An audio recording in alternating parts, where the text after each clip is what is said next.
আসসালামু আলাইকুম। আজকে কুইক কিচেন বাংলাতে আ দুধ লাউয়ের রেসিপি থাকছে। খুব মজার একটা রেসিপি।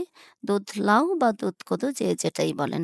তো সেজন্য আমি একটা কচি লাউ নিয়েছি। এই রান্নাটা করতে অবশ্যই কচি লাউ হতে হবে।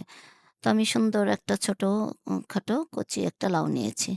তো লাউটা সম্পূর্ণ পিল আউট করে নিব। আমি এখানে পুরো লাউটাই নিয়ে নিব। তো এই যে শুধু বটার এই সাইডটুকু কেটে ফেলে দিলাম। আর নিচের একটু ফেলে দিব। এখানে খোসা রয়ে গেছে আমি পরে পুরো খোসাটা ফেলে কেটে নিব।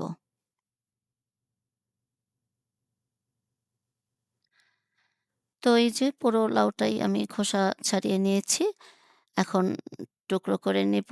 লাউয়ের ভেতরের যে নরম অংশটা সেই অংশ ফেলে দিব। ওইটুকু লাগবে না। লাউটা কিন্তু বেশ কচি ছিল। তো এই যে এভাবে করে আমি সম্পূর্ণ আ বুকের অংশটা নরম অংশটা ফেলে দিব। তো এই যে আমি কিন্তু পুরো লাউটাই নিয়ে নিয়েছি। তো এভাবে সম্পূর্ণ লাউ করে নিয়েছি।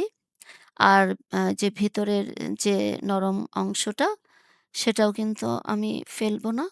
এটাও কিন্তু ভাজি করে খাওয়া যায় অথবা আ উম ছোট, ছোট টুকরা করে ডাল দিয়ে রান্না করলেও খেতে ভালো লাগে। তাই আমি খুব যত্ন করে এটা রেখে দিচ্ছি। এই যে এভাবে ছোট, ছোট করে কেটে ডাল দিয়ে রান্না করলে খেতে অনেক ভালো হয়।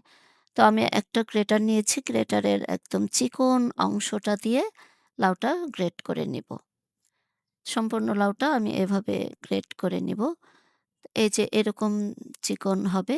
চাইলে কিন্তু এটা বটি বা ছুরিতেও আ কাটা যায়। তবে সেটা একটু কষ্ট হয়। আমার কাছে গ্রেটারেই সুবিধা মনে হয়। তো আমি সবসময় গ্রেটার দিয়েই গ্রেট করে নেই। তো সম্পূর্ণ লাউ এভাবে আমি গ্রেট করে নিয়েছি।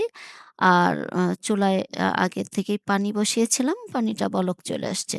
এখন ওই লাউটা দিয়ে দিচ্ছি। লাউটা একটু ভাপিয়ে নিতে হবে। তো যেহেতু কুচি করা লাউ আর গরম পানিতে দিয়ে দিলাম ভাপ সেদ্ধ হতে বেশিক্ষণ লাগবে না। একটু কিন্তু সেদ্ধ করেই নিতে হবে। ২-৩ টা বলক আসলে মানে ৩-৪ মিনিট জাল দিলেই হয়ে যাবে। তো ভাপিয়ে নিলে লাউয়ের যে একটা গন্ধ থাকে সেই গন্ধটা চলে যাবে। তো এই লাউটা আমার সেদ্ধ হয়ে গেছে। এখন আমি একটা স্ট্রেইনারে ঢেলে নিব। তো এই তো ঢেলে নিয়েছি। আ লাউটা একটু ঠান্ডা হতে থাকুক। ততক্ষণে চুলায় দুধটা রেডি করি। তো এখানে হাঁড়ি বসিয়ে আমি ২ লিটার দুধ নিয়েছি। আস্ত একটা লাউ আ সেজন্য আমি ২ লিটার দুধ দিয়ে রান্না করব। তো এই লাউয়ের কুচিটা সেদ্ধ হয়ে যাওয়ার পর ঠান্ডা হয়েছে। এখন আমি একটা পরিষ্কার কাপড়ের মধ্যে এভাবে নিয়ে এ চিপে পানিটা ফেলে দেব। এভাবেও করা যায় আবার হাতের মধ্যে মুঠি করেও চিপে পানি ফেলা যায়। তবে আমার কাছে এটাই সুবিধা মনে হয়। একবারে সম্পূর্ণ লাউটা চিপে পানি ফেলে দিলাম। অবশ্যই পানি ফেলে দিতে হবে। আর হচ্ছে এই যে দেখেন পানি ফেলে দেওয়ার পর একদম ঝরঝরা হয়ে গেছে। এভাবেই করে নিতে হবে। তো এই যে দুধটা জাল হতেছিল, তো এই ২ লিটার দুধটা ১.৫ লিটারে যখন চলে আসবে, তখন আ লাউ দিয়ে দিতে হবে। তো আমি এখন চুলাটা আপাতত অফ করে লাউটা রেডি করে নিচ্ছি। চুলায় একটা ছোট হাঁড়ি বসিয়েছি। এখন দিয়ে দিব ঘি। এখানে পুরো একটা লাউয়ে আমার এই মেজারমেন্ট কাপের ১ কাপ উঁচু, উঁচু করে ১ কাপ লাউ হয়েছে। তো আমি ঘি দিয়ে দিলাম। ঘির পরিবর্তে আপনারা তেল বা বাটার দিতে পারেন। তবে আমার কাছে ঘি দিলেই ভালো হয়। আমি সবসময় আ ঘি দিয়েই রান্না করি। তো ওই যে ঘি দিয়ে ভাজতেছি। আমার কাছে আরেকটু মনে হচ্ছে ঘি লাগবে যেহেতু আস্ত একটা লাউ। তো ঘি দিয়ে আ ১০-১২ মিনিট ভেজে নিতে হবে।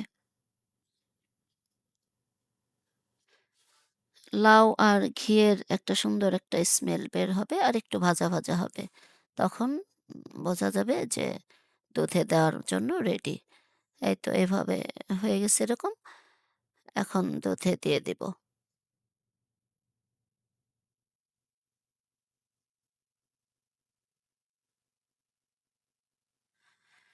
তো এই যে দুধের মধ্যে এখন সবটুকু লাউ দিয়ে দিব।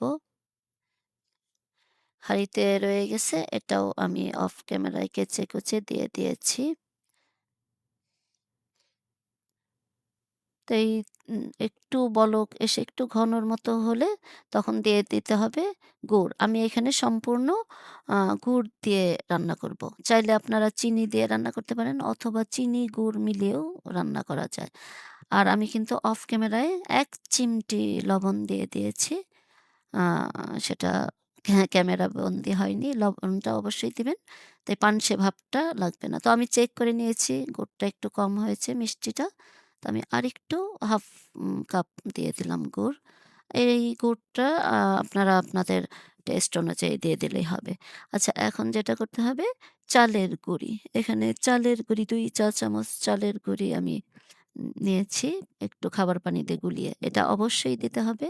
এটা দিলে অ্যা লাউ আর মানে দুধ লাউয়ের এটাই হচ্ছে মূল উপকরণ।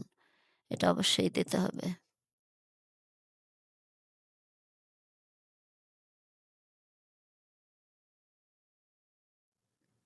তো এই তো এখন এটা রান্না করছি। এই বলক চলে আসছে। বলক আসলেই এটা নামায় ফেলতে হবে। এর চাইতে বেশি আর রান্না করার দরকার নেই। তাহলে বেশি ঘন হয়ে যাবে। ঠান্ডা হলে কিন্তু আ আরো বেশি ঘন হয়ে যায়, টেনে যায়। তো এই তো বলক চলে আসছে তখন আমি নামিয়ে ফেলেছি। এখন সার্ভিং বলে ঢেলে দেখাচ্ছি। দেখেন একটু ঠান্ডা হয়েছে। আর ঘনত্বটা কেমন হয়েছে। এটা অনেক মজার একটা খাবার। আপনারা মনে হয় সবাই রান্না করতে পারেন। তবে আ চাইলে আমার রেসিপিটা ফলো করে রান্না করতে পারেন। এই তো হয়ে গেল মজাদার দুধ লাউ। এখন আমি একটা ছোট বাটিতে আ উঠিয়ে দেখাচ্ছি এটার ঘনত্ব। এই যে ঠান্ডা হয়েছে একদম। তবে এটা ফ্রিজে রেখে ঠান্ডা করে খেলে গরমও খাওয়া যায়।